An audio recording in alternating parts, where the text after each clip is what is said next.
Biology first class.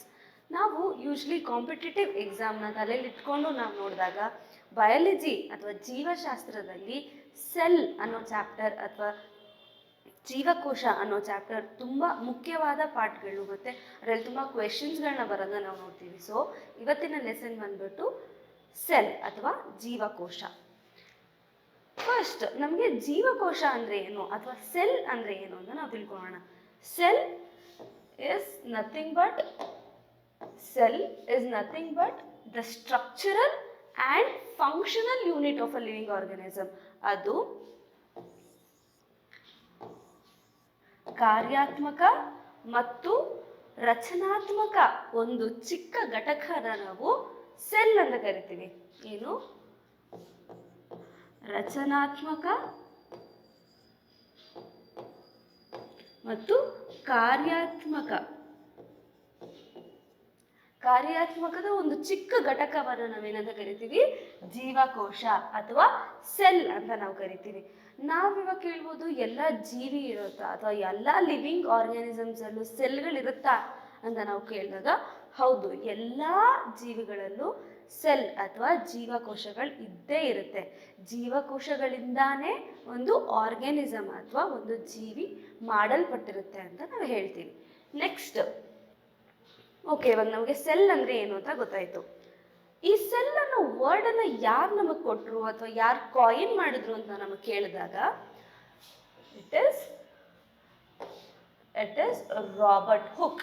ಇದು questions ಕೇಳ್ತಾರೆ. ಯಾರು ಸೆಲ್ ಅನ್ನೋ ವರ್ಡನ್ನು ಕಾಯಿನ್ ಮಾಡಿದ್ರು ಅಥವಾ ಸೆಲ್ ಅನ್ನೋ ವರ್ಡನ್ನು ಕಂಡಿಡಿದ್ರು ಅಂತ ನಾವು ಕೇಳಿದಾಗ ಇಟ್ ಈಸ್ ರಾಬರ್ಟ್ ಹುಕ್. ಇವರು ಬ್ರಿಟಿಷ್ ಸೈಂಟಿಸ್ಟ್ ಆಗಿದ್ರು. ಇದನ್ನು ಅವರು 1665 ಸೆಲ್ ಅಥವಾ ಜೀವಕೋಶ ಅನ್ನೋ ವರ್ಡನ್ನು ಅವರು ಕಂಡಿಡಿದ್ರು ಅಥವಾ ಕಾಯಿನ್ ಮಾಡಿದ್ರು. ನೆಕ್ಸ್ಟ್, ನಾವು ಸೆಲ್ ಥಿಯರಿಗಳ ಬಗ್ಗೆ ನಾವು ನೋಡಿದಾಗ ಈಗ ನಮಗೆ ಸೆಲ್ ಯಾರು ಕಾಯಿನ್ ಮಾಡಿದ್ರು ಅಂತ ಗೊತ್ತಾಯಿತು, which is Robert Hooke. Correct. ಇವಾಗ ಸೆಲ್ ಥಿಯರಿ ಯಾರು ಕಂಡಿಡಿದ್ರು ಅಂತ ನೀವು ಕ್ವೆಶನ್ ಕೇಳಿದಾಗ ಇಟ್ ಈಸ್ ಸ್ವೀಡನ್ ಮತ್ತು ಶ್ವೇನ್. ಇವರಿಬ್ಬರು ಸೆಲ್ ಥಿಯರಿನ ಕಂಡಿಡಿದ್ರು. ಓಕೆ, ಸೆಲ್ ಟರ್ಮ್ ಅನ್ನೋಂಥದ್ದನ್ನ ಯಾರು ರಾಬರ್ಟ್ ಕಂಡಿಡಿದ್ರು. ಸೆಲ್ ಥಿಯರಿ ಅಂದರೆ ಏನು, ಇವರಿಬ್ಬರು ಏನು ಕಾಂಟ್ರಿಬ್ಯೂಷನ್ ಮಾಡಿದ್ದಾರೆ ಅಂತ ನಮ್ಗೆ ನೋಡಬೇಕು ಅಂತ ನೋಡೋದಾದರೆ ಸೆಲ್ ಥಿಯರಿ ಬಗ್ಗೆ ತಿಳ್ಕೊಳ್ಳೋಣ. ಸ್ವೀಡನ್ ಮತ್ತು ಶ್ವೇನ್ ಅವರು ಸೆಲ್ ಥಿಯರಿನ ಕಂಡುಹಿಡಿದಿದ್ದು. ರಾಬರ್ಟ್ ಸೆಲ್ ಅನ್ನೋ ವರ್ಡನ್ನು ಕಂಡುಹಿಡಿದಿದ್ದು. ಈ ಮೂರು ನೇಮ್ಸ್ಗಳನ್ನ ನೀವು ತಲೆಯಲ್ಲಿ ಇಟ್ಕೊಂಡಿರಬೇಕು, ಬಿಕಾಸ್ ಈ ಥರ ಕ್ವೆಶನ್ಸ್ನೇ ಅವರು ಕೇಳ್ತಾರೆ. ನೆಕ್ಸ್ಟ್, ಸೆಲ್ ಥಿಯರಿ ಅಂದರೆ ಏನು ಅಂತ ನಾವು ನೋಡಿದಾಗ ಸೆಲ್ ಥಿಯರಿ ಏನು ಹೇಳುತ್ತೆ ನಮಗೆ? All organisms is made up of cell ಅಥವಾ ಕಂಪೋಸ್ಡ್ ಆಫ್ ಸೆಲ್ಸ್. ಅಂದರೆ ಎಲ್ಲ ಆರ್ಗ್ಯಾನಿಸಮ್ಸು ಸೆಲ್ನಿಂದ ಮಾಡಲ್ಪಟ್ಟಿರುತ್ತೆ ಅಂತ ಈ ಸೆಲ್ನ ಥಿಯರಿಲಿ ಶ್ವೇನ್ ಮತ್ತು ಸ್ವೀಡನ್ ಹೇಳ್ತಾರೆ. Next, body of N organisms is made up of cell. ದೈಹಿಕವಾಗಿ ಕೂಡ ಎಲ್ಲ ಆರ್ಗ್ಯಾನಿಸಮ್ಸ್ ಅಥವಾ ಎಲ್ಲ ಜೀವಿನೂ ಸೆಲ್ನಿಂದ ಮಾಡಲ್ಪಟ್ಟಿರುತ್ತೆ ಅಂತ ಸ್ವೀಡನ್ ಮತ್ತು ಶ್ವೇನ್ ಥಿಯರಿನ ಬರೀತಾರೆ. ಓಕೆನಾ? ನಾನು ಮತ್ತೆ ಈ ಹೆಸರುಗಳನ್ನ ಯಾಕೆ ಹೇಳ್ತಿದ್ದೀನಿ ಅಂದರೆ ಸೊ ದಟ್ ಆ ಹೆಸರುಗಳು ನಿಮ್ಮ ತಲೆಯಲ್ಲಿ ಕೂರ್ಲಿ ಅಥವಾ ಆ ಹೆಸರುಗಳು ನಿಮ್ಗೆ ನೆನಪಿರಬೇಕು. ಓಕೆ, ಸೆಲ್ ಥಿಯರಿ ಅಂದರೆ ನಿಮ್ಮ ತಲೆ ಬರಬೇಕು ಅದು ಸ್ವೀಡನ್ ಮತ್ತು ಶ್ವೇನೇ ಬರೆದಿದ್ದು ಅಂತ. Next, cell arise ಆಗೋದೆಲ್ಲಿಂದ?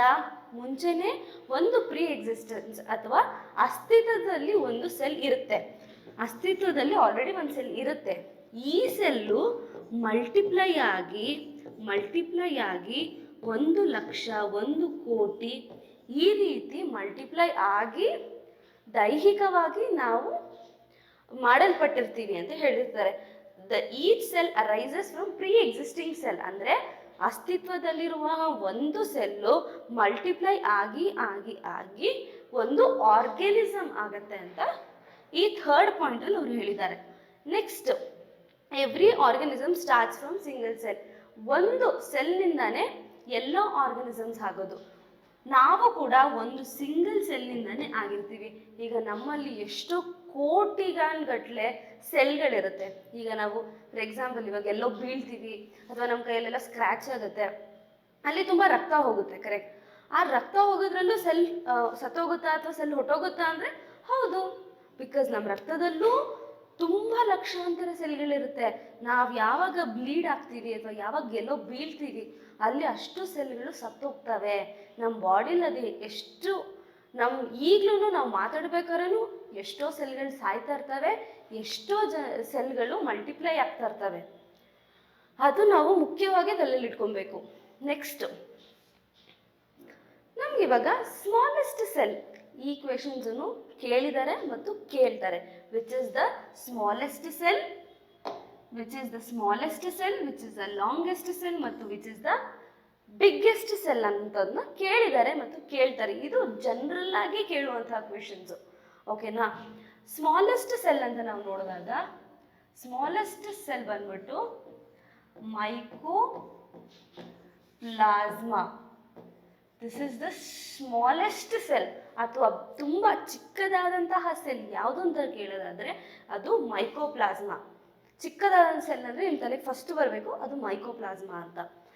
Multiple choice questions ಅಂತ ಬಂದಾಗ ಅವ್ರು ಕನ್ಫ್ಯೂಷನ್ ಮಾಡೋಕ್ಕೇನೆ ದ ಲಾಸ್ಟ್ ಮೈಕೋಪ್ಲಾಸ್ಮಾ, ಸೈಟೋಪ್ಲಾಸ್ಮಾ ಈ ಥರ ಕ್ವೆಶನ್ಸ್ ಕೇಳಿದ್ರೆ ನಮ್ಮ ತಲೆ ಕೂತಿರ್ಬೇಕು. ಓಕೆ, ಸ್ಮಾಲೆಸ್ಟ್ ಸೆಲ್ ಅಂದರೆ ಇಟ್ ಇಸ್ ಮೈಕೋಪ್ಲಾಸ್ಮಾ ಅಂತ. Which is the longest cell, ಅಥವಾ ಉದ್ದವಾದಂತಹ ಜೀವಕೋಶ ಯಾವುದು ಅಂತ ಅವ್ರು ಕೇಳಿದ್ರೆ ಅದು ನ್ಯೂರಾನ್.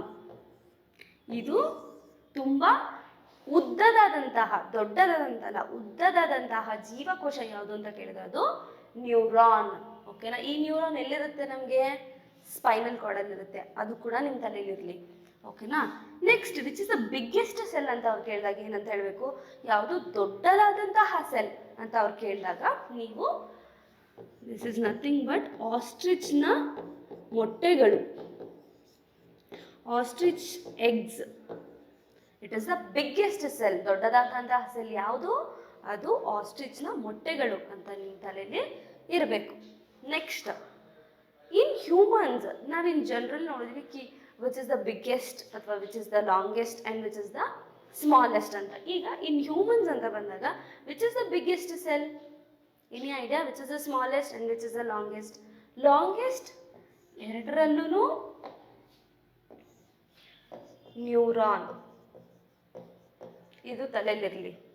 ಜನರಲ್ ಆಗಿ which is the longest cell ಅಂತ ಕೇಳಿದ್ರು ನೀವು ನ್ಯೂರಾನ್ ಅಂತಾನೆ ಬರೀತೀರಾ. ವಿಚ್ ಇಸ್ ದ ಇದರಲ್ಲಿ ಇನ್ ಜನರಲ್ ಆಗಿ ವಿಚ್ ಇಸ್ ದ ಲಾಂಗೆಸ್ಟ್ ಅಂತ ಕೇಳಿದ್ರು ನೀವು ನ್ಯೂರಾನ್ನೇ ಬರೀತೀರಾ.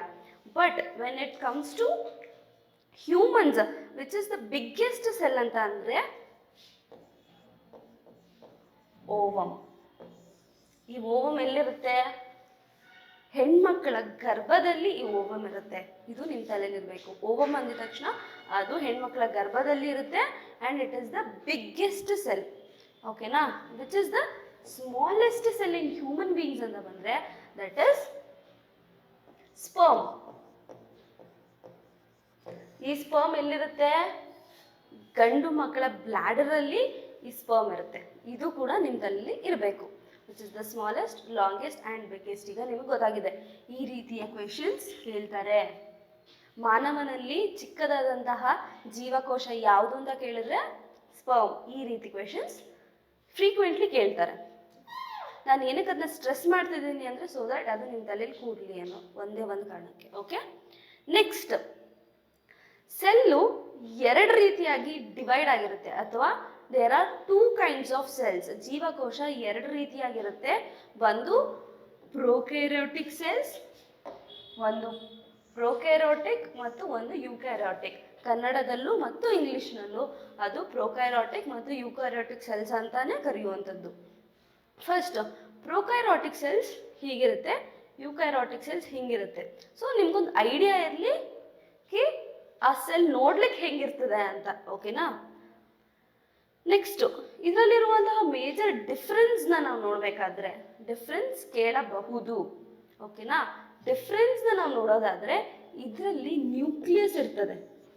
ನ್ಯೂಕ್ಲಿಯಸ್ ಅಂದರೆ ನಾನು ನಿಮ್ಗೊಂದು ಐಡಿಯಾ ಬರಲಿ ಅಂತ ನಾನು ಹೇಳ್ತಿದ್ದೀನಿ. ನ್ಯೂಕ್ಲಿಯಸ್ ಅಂದರೆ ಏನು? ಈ ಭಾಗವನ್ನು ನಾವು ನ್ಯೂಕ್ಲಿಯಸ್ ಅಂತ ಕರಿತೀವಿ. ಈ ಭಾಗವನ್ನು ನಾವು ನ್ಯೂಕ್ಲಿಯಸ್ ಅಂತ ಕರಿತೀವಿ. ಅದು ನಿಮ್ಮ ತಲೆಯಲ್ಲಿರಬೇಕು. And the basic structure of cell ಅಂತೂ ನಿಮಗೆ ಗೊತ್ತಿರಲೇಬೇಕು for any exam. Basic structure of that diagram or structure ನಿಮ್ಗೆ ಗೊತ್ತಿರಬೇಕು. ಸೊ ದಿಸ್ ಇಸ್ ಸೆಲ್ ಅಲ್ವಾ. ಇದರಲ್ಲಿ ಪ್ರೊಕೈರಾಟಿಕ್ಸಲ್ಲಿ ಸೆಲ್ ಇರಲ್ಲ, ಓಕೆನಾ. ಪ್ರೊಕೈರಾಟಿಕಲ್ಲಿ ಸೆಲ್ ಇರಲ್ಲ. There is a absence of nucleus in this particular prokaryotic cell. In eukaryotics nucleus ಅಲ್ಲಿ ಇರುತ್ತೆ, ಓಕೆನಾ. Next, there is only single chromosomes. Where is chromosomes here? These are chromosomes.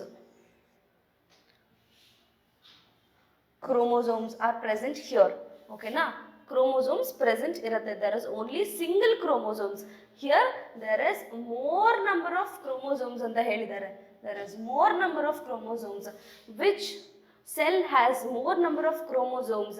It is eukaryotic. Yava cell nalli ಜಾಸ್ತಿ number of chromosomes ಅಥವಾ ಜಾಸ್ತಿ ಸಂಖ್ಯೆಯ chromosomes ಇರ್ತವೆ ಅಂತ ನಿಮಗೆ ಕ್ವೆಶನ್ ಕೇಳಿದ್ರೆ ಇಟ್ ಇಸ್ ಯೂಕೈರಾಟಿಕ್. ನೆಕ್ಸ್ಟ್, ಈವನ್ ಇದು ಕೂಡ ಎಕ್ಸ್ಪೆಕ್ಟೆಡ್ ಒನ್ಸ್. ಈ ಸೈಜ್ನ ಕೂಡ ಕೇಳ್ಬೋದು. ಪ್ರೊಕೈರಾಟಿಕ್ ಹ್ಯಾಸ್ ಅ ಸ್ಮಾಲರ್ ಸೈಜ್. ಅದು ಚಿಕ್ಕದಾದಂತಹ ಸೈಜ್ ಇರುತ್ತೆ. ಇದು ಲಾರ್ಜರ್ ಇನ್ ಸೈಜ್. ಯಾವುದು? ಯೂಕೈರಾಟಿಕ್ ಯಾವಾಗಲೂ ಈ elephant which is large in size. ಆ ಥರ ನೀವು ನೆನ್ಪಿಟ್ಕೊಬೋದು. This is small in size. So ಈ ಸ್ಮಾಲ್ ಇನ್ ಸೈಜ್ ಅಂದರೆ ಎಷ್ಟು? 0.1 to 5.0 ಮೈಕ್ರೋಮೀಟರ್. ಅದು ನಮ್ಮ ಕಣ್ಣಿಗೂ ಕಾಣದೇ ಇರುವಂಥ ಅಷ್ಟು ಚಿಕ್ಕದಿರುತ್ತೆ. ಸೊ 0.1 to 5.0 ಅಂತ ಹೇಳ್ತಾರೆ. ಇದು ಲಾರ್ಜೆಸ್ಟ್ ಬಂದ್ಬಿಟ್ಟು 10 to 100 ಮೈಕ್ರೋಮೀಟರ್.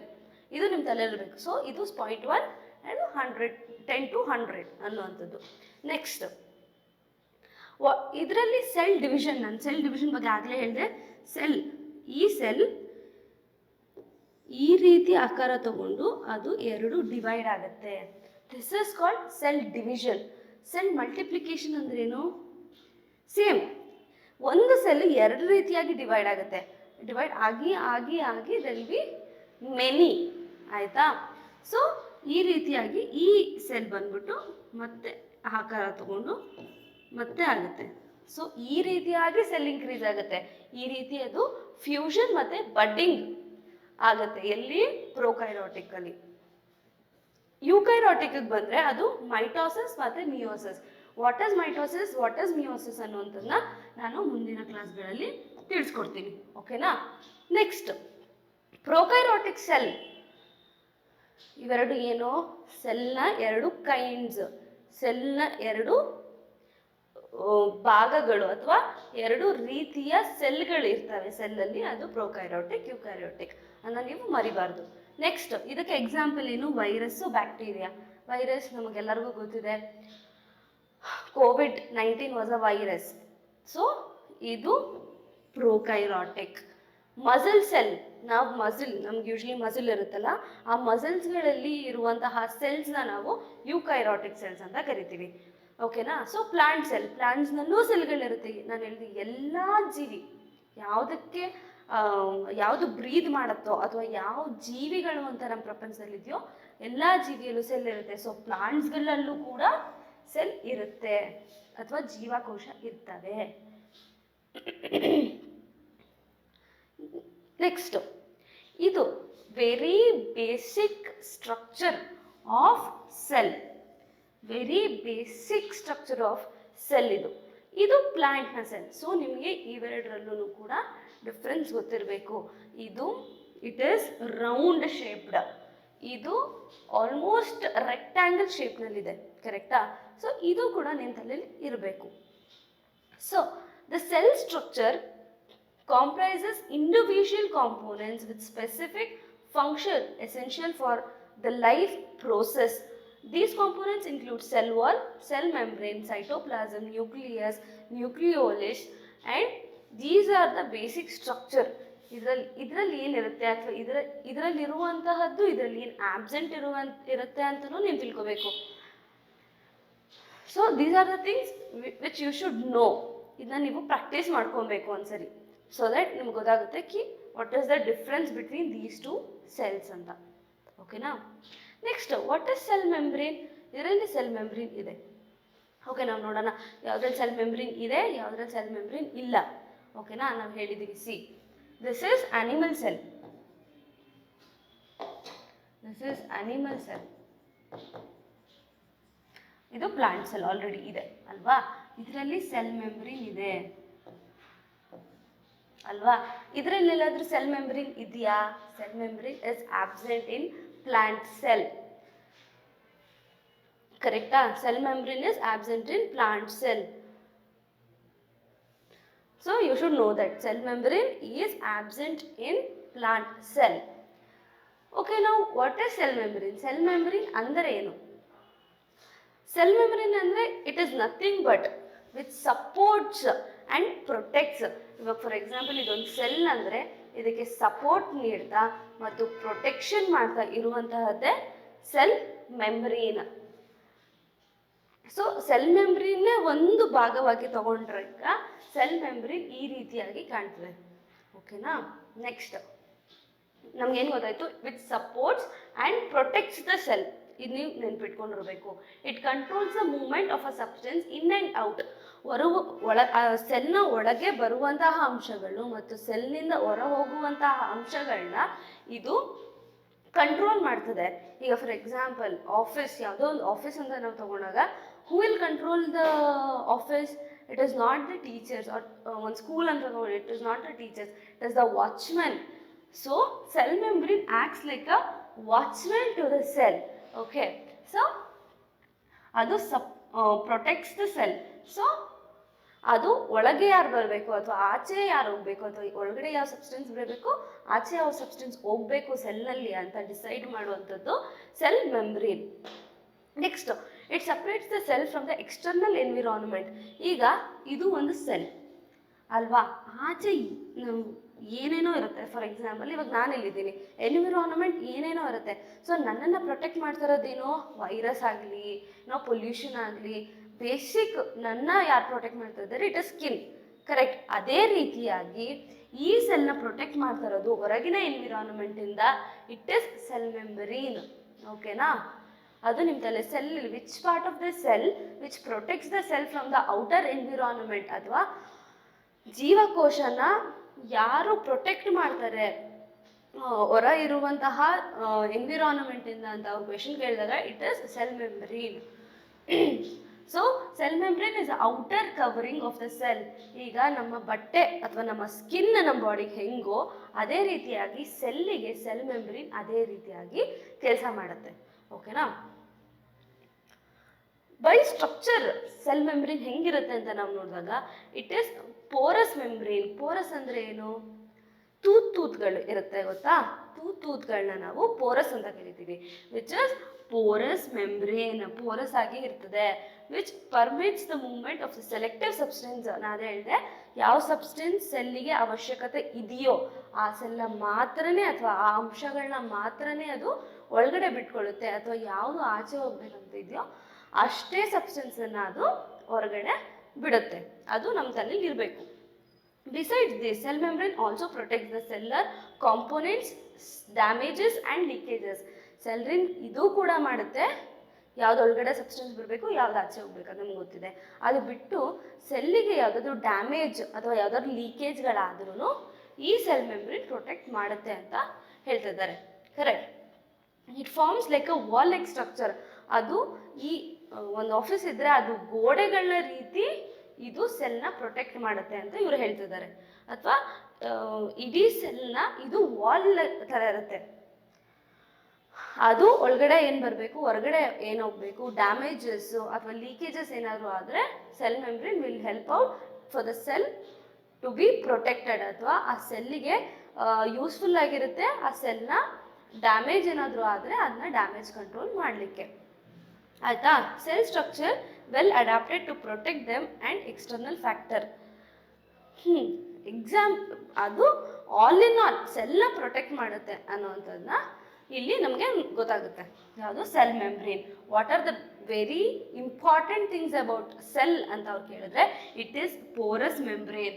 ಅದು ಸ್ಟ್ರಕ್ಚರ್ ಹೆಂಗಿದೆ ಅಂದರೆ ಅದು ಪೋರಸ್ ಆಗಿರುತ್ತೆ ವಿತ್ ಅ ಪೋರ್ಸ್. ಆಯಿತಾ. ಆ್ಯಂಡ್ ಆಲ್ಸೋ ಅದು ಒಳ ಬರುವಂತಹ ಮತ್ತು ಹೊರಗೆ ಹೋಗ್ಬೇಕಾಗಿರುವಂತಹ ಸಬ್ಸ್ಟೆನ್ಸಸ್ನ ಕಂಟ್ರೋಲ್ ಮಾಡುತ್ತೆ. Second point.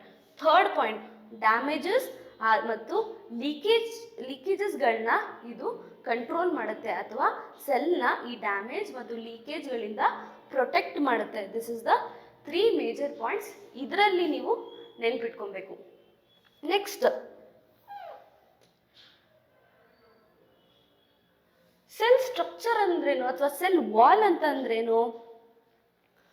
This is cell wall. Correct. Cell wall is the most prominent part of the plant cell. Cell wall is present only in plant cell. ಇದನ್ನ ನೀವು ನೆನ್ಪಿಟ್ಕೋಬೇಕು. Cell membrane is present in animal cell. Yes or no? It is of course no, because cell wall animal ಸೆಲ್ಗಳಲ್ಲಿ ಇರಲ್ಲ. It was only present in plant cell. ಅದು ಬರೀ plant ಜೀವಕೋಶಗಳಲ್ಲಿ ಅಥವಾ ಗಿಡಮರದ ಜೀವಕೋಶಗಳಲ್ಲಿ ಮಾತ್ರನೇ ಪ್ರೆಸೆಂಟ್ ಇರುತ್ತೆ. ಯಾವುದು? Cell wall. ಸೆಲ್ ವಾಲ್ ಜೀವಕೋಶದ ಒಂದು ಮುಖ್ಯವಾದಂತಹ ಒಂದು ಪಾರ್ಟ್ ಅಂತ ಹೇಳ್ಬೋದು. ಆಯ್ತಾ? ಅಥವಾ ಸೆಲ್ ವಾಲ್, ಜೀವಕೋಶದ ಗೋಡೆಗಳು ಅಂತಾನೂ ಕರೀತಾರೆ ಇದನ್ನ. Cell wall. ವಾಲ್ ಅಂದ್ರೇನು? ಗೋಡೆ. ಸೊ ಜೀವಕೋಶದ ಗೋಡೆಗಳು ಅಂತಾನೂ ಈ ಸೆಲ್ ವಾಲ್ನ ಕರೀತಾರೆ. Cell wall is the most prominent. ಅದು ತುಂಬಾ ಮುಖ್ಯವಾದಂತಹ ಒಂದು ಪಾರ್ಟ್ ಏನ್ರಲ್ಲಿ? ಪ್ಲಾಂಟ್ ಸೆಲ್ ಸ್ಟ್ರಕ್ಚರ್ ಅಲ್ಲಿ. It is made up of cellulose, hemicellulose and chitin. So cellulose, what is cell wall in the plant cell is made up of ಅಂತ ಬಂದ್ರೆ, it is made up of cellulose, hemicellulose and chlorophyll. ಇದು ತುಂಬಾ important ಆಗಿ ನೀವು ನೆನ್ಪಿಟ್ಕೊಬೇಕಾಗಿರುವಂತಹ ಒಂದು ವಿಷಯ. ಇದು ಯಾವುದು? Cell wall in the plant cell is made up of, ಅಥವಾ ಜೀವಕೋಶದ ಒಂದು ವಾಲ್, ಗೋಡೆಗಳು, ಜೀವಕೋಶದ ಗೋಡೆಗಳು ಏನ್ರಿಂದ ಮಾಡಲ್ಪಟ್ಟಿರುತ್ತೆ ಅಂದರೆ ಅದು ಸೆಲ್ಯುಲೋಸ್, ಹೆಮಿಸೆಲ್ಯುಲೋಸ್ ಮತ್ತು ಕ್ಲೈಟಿನ್ ಇಂದ ಮಾಡಲ್ಪಟ್ಟಿರುತ್ತೆ ಅಂತ ನಿಮಗೆ ಗೊತ್ತಿರಬೇಕು. Next, cell wall is present exclusively in plant cell. ನಾನು ಅದೇ ಹೇಳಿದೆ, ಸೆಲ್ ವಾಲ್ ಬರೀ ಪ್ಲಾಂಟ್ ಸೆಲ್ಗಳಲ್ಲಿ ಮಾತ್ರನೇ ಇರುತ್ತೆ. Protects the plasma membrane and other cellular components. ಸೆಲ್ಲಲ್ಲಿರುವಂತಹ ಎಲ್ಲ ಕಾಂಪೊನೆಂಟ್ಸ್ನು ಈ ಸೆಲ್ ವಾಲ್ ಪ್ರೊಟೆಕ್ಟ್ ಮಾಡುತ್ತೆ. ಓಕೆನಾ? ಪ್ಲಾಸ್ಮಾ ಮೆಂಬ್ರೇನ್ ಅಂದ್ರೆ ಏನು? ಈ ಜೆಲ್ಲಿ ಲೈಕ್ ಸ್ಟ್ರಕ್ಚರ್ ಇದೆ ಅಲ್ಲ, ಈ green colour jelly like structure ಕಾಣಿಸ್ತಿದೆಯಲ್ಲ, ಈ ಜೆಲ್ಲಿ ಲೈಕ್ ಸ್ಟ್ರಕ್ಚರ್ರೇನೆ ನಮಗೆ ಪ್ಲಾಸ್ಮಾ ಮೆಂಬ್ರೇನ್. ಈ ಪ್ಲಾಸ್ಮಾ ಮೆಂಬ್ರೇನ್ನ ಕಾಪಾಡುವಂತಹ ಕೆಲಸವನ್ನೇ ಈ ಸೆಲ್ ವಾಲ್ ಮಾಡುತ್ತೆ. ಓಕೆನಾ? The cell wall is the most outer layer of the plant cell. The outer layer of the plant cell is cell wall. Okay, ಇದು ನಿಮಗೆ ಗೊತ್ತಿದೆ.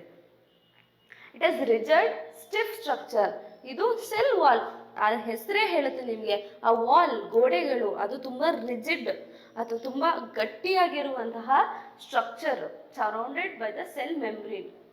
ಸೆಲ್ ಮೆಂಬ್ರೇನ್ ಇಂದ ಸರೌಂಡೆಡ್ ಆಗಿರುತ್ತೆ ಅಂತ ಅವ್ರು ಹೇಳ್ತಿದ್ದಾರೆ. It provides shape and support to the cell. ಅದಕ್ಕೆ ಒಂದು ಶೇಪ್, ವೃತ್ತ ಅಥವಾ ಅದು ಟ್ರಯಾಂಗಲ್ ಶೇಪ್ ಏನಿದೆ, ಆ ಶೇಪ್ ತಗೊಳ್ಳೋಕೆ ಕಾರಣನೇ ಈ ಸೆಲ್ ವಾಲ್ ಅಂತ ಇಲ್ಲಿ ಹೇಳ್ತಿದ್ದಾರೆ. And protects them from the mechanical shocks and injuries. ಅಲ್ಲಿ ಅನಿಮಲ್ಸ್ ಅಲ್ಲಿ ಸೆಲ್ ಮೆಂಬ್ರೇನ್ ಏನು ಪಾರ್ಟ್ ವಹಿಸುತ್ತೋ, ಇಲ್ಲಿ ಸೆಲ್ ವಾಲ್ ಅದೇ ಪಾರ್ಟ್ ವಹಿಸುತ್ತೆ. ಇಲ್ಲಿ ಈ ಪ್ಲಾಂಟ್ ಸೆಲ್ಲಿಗೆ ಒಂದು ಶೇಪ್ ಅಂತ ಏನಿರುತ್ತೆ, ಆ ಶೇಪ್ ಈ ಸೆಲ್ ವಾಲ್ ಕೊಡುತ್ತೆ. And it also protects from injuries. ಅಲ್ಲೂ ಅಷ್ಟೇ ಸೆಲ್ ಮೆಂಬ್ರೇನ್ ಡ್ಯಾಮೇಜಸ್ನ ಕಂಟ್ರೋಲ್ ಮಾಡ್ತಾ ಇತ್ತು, ಪ್ರೊಟೆಕ್ಟ್ ಮಾಡ್ತಾ ಇತ್ತು. ಇಲ್ಲೂ ಅಷ್ಟೇ ಮೆಕ್ಯಾನಿಕಲ್ ಶಾಕ್ಸ್ ಮತ್ತು ಇಂಜುರೀಸಿಂದ ಸೆಲ್ ವಾಲ್ ಸೆಲ್ನ ಪ್ರೊಟೆಕ್ಟ್ ಮಾಡುತ್ತೆ ಅಂತ ಇವ್ರಿಗೆ ಹೇಳ್ತಿದ್ದಾರೆ. ಓಕೆ, ಇಲ್ಲಿ ನಾವು ಮೇಜರ್ ಪಾಯಿಂಟ್ಸ್ ಏನು ನೆನ್ಪಿಟ್ಕೋಬೇಕು? 1, ಈ ಸೆಲ್ ವಾಲ್ ಏನ್ರಿಂದ ಮಾಡಲ್ಪಟ್ಟಿದೆ, ಈ ಜೀವಕೋಶದ ಗೋಡೆಗಳು ಏನ್ರಿಂದ ಮಾಡಲ್ಪಟ್ಟಿದೆ? It is made of cellulose, chitin and hemicellulose ಇಂದ ಮಾಡಲ್ಪಟ್ಟಿದೆ. ಕರೆಕ್ಟ್. ನೆಕ್ಸ್ಟ್, ಇದು ಬರೀ ಪ್ಲಾಂಟ್ ಸೆಲ್ಲಲ್ಲಿ ಮಾತ್ರನೇ ಪ್ರೆಸೆಂಟ್ ಇರುತ್ತೆ. This is your second point. ಎರಡನೇ ಪಾಯಿಂಟ್ ಏನು? ಇದು ಬರೀ ಪ್ಲಾಂಟ್ ಸೆಲ್ಲಲ್ಲಿ ಮಾತ್ರನೇ ಇರುತ್ತೆ. ಥರ್ಡ್ ಪಾಯಿಂಟ್, ಇದು ತುಂಬ ರಿಜಿಡ್ ಸ್ಟ್ರಕ್ಚರ್ ಆಗಿರುತ್ತೆ, which gives shape to the whole cell. ಇದು ಒಂದು ಗಟ್ಟಿಯಾಗಿರುವಂತಹ ಸ್ಟ್ರಕ್ಚರು ಈ ಇಡೀ ಸೆಲ್ಗೆ ಒಂದು ಶೇಪ್ ಅಥವಾ ಒಂದು ಆಕಾರವನ್ನು ಕೊಡುತ್ತೆ ಅಂತ ಇವರು ಹೇಳ್ತಿದ್ದಾರೆ. Next, it provides the shape support to the cell. ಇದು ಒಂದು shape support to the cell, ಯಾವುದೇ ರೀತಿ ಇಂಜುರೀಸ್ ಆದ್ರೂ ಪ್ರೊಟೆಕ್ಟ್ ಮಾಡುವಂತಹ ಬೆಂಬಲವನ್ನು ಈ ಸೆಲ್ ವಾಲ್ ಕೊಡುತ್ತೆ ಅಂತ ಹೇಳ್ತಿದ್ದಾರೆ. ನಾವು ಮುಂದಿನ ಭಾಗದಲ್ಲಿ ಈ ಸೆಲ್ನಿರುವಂತಹ ಪ್ರತಿಯೊಂದು ಸಬ್ಸ್ಟೆನ್ಸ್ ಅಥವಾ ಪ್ರತಿಯೊಂದು ಆರ್ಗನ್ಸ್ ಏನೇನು ಪ್ಲೇ ಮಾಡುತ್ತೆ ಅಥವಾ ಏನೇನು ಇಂಪಾರ್ಟೆನ್ಸ್ ಇದೆ ಅಂತ ನಾನು ನೆಕ್ಸ್ಟ್ ಕ್ಲಾಸಲ್ಲಿ ಹೇಳ್ತಾ ಹೋಗ್ತೀನಿ. Thank you.